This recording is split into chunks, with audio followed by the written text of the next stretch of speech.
జడ్చల్ నియోజకవర్గంలో అభివృద్ధి పనులు ఊపందుకున్నాయి. నియోజకవర్గ ప్రజలకు మౌలిక సదుపాయాలు కల్పించేందుకు కృషి చేస్తామని జడ్చల్ ఎమ్మెల్యే తెలిపారు.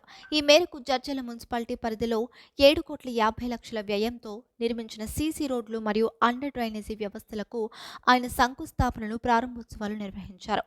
సోమవారం ఉదయం 11 గంటల నుంచి మధ్యాహ్నం 1:30 వరకు ఆయా వార్డుల్లో పర్యటించిన ఎమ్మెల్యే 18వ వార్డు మజీద్ నగర్ కర్నూలు రోడ్, 20వ వార్డు శ్రీరామ్ నగర్ ఆర్చ్, 6వ వార్డు పాత బజార్లోని ప్రభుత్వ బాలుర పాఠశాల, 3వ వార్డు కల్వకుర్తి రోడ్ వద్ద హిమాలయ హోటల్ సమీపం, 27వ వార్డు ఇంద్రానగర్ హైస్కూల్, 1వ వార్డు కావేరమ్మపేట గ్రంథాలయం, 10వ వార్డు పవన్ మిస్ పక్కన నేషనల్ హైవే, 9వ ward Vijayanagar colony road number 3 ప్రాంతాల్లో ప్రారంభోత్సవాలు నిర్వహించారు. ఈ సందర్భంగా ఆయన మాట్లాడుతూ అభివృద్ధి ధ్యేయంగా కాంగ్రెస్ ప్రభుత్వం పనిచేస్తుందన్నారు. ప్రజల సంక్షేమం కోసం రైతు భరోసా, గృహలక్ష్మి, ఉచిత బస్సు, రుణమాఫీ వంటి పథకాలను ప్రభుత్వం అమలు చేస్తుందని స్పష్టం చేశారు. ప్రభుత్వం చేపట్టిన ప్రతి కార్యక్రమం సామాన్యులకు మేలు కలిగించేలా ఉండాలని, తమ కృషి అదే దిశగా కొనసాగుతుందని ఎమ్మెల్యే తెలిపారు.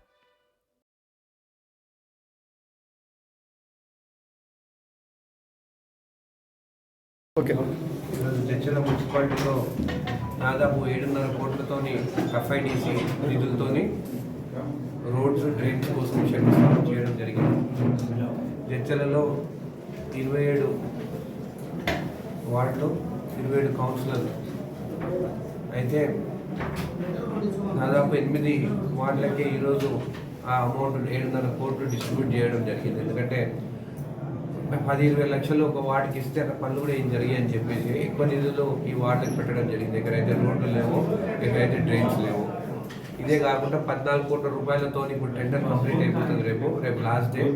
14 కోట్లతో రెయిన్ వాటర్ వచ్చినప్పుడు మొత్తము రోడ్ల మీదకి వచ్చేసి మొత్తము మొత్తము కొట్టుకుపోతున్నాయి కాబట్టి, ఫ్లడ్ అవుతుంది కాబట్టి స్టామ్ డ్రైన్స్ అని చెప్పేసి 14 కోట్ల రూపాయలు దానికి కేటాయించడం జరిగింది. అది టెండర్ రేపు అయిపోతుంది. దాని తర్వాత స్టామ్ డ్రైన్స్ కూడా కట్టడం జరుగుతుందని చెప్పి తెలియజేస్తుంది.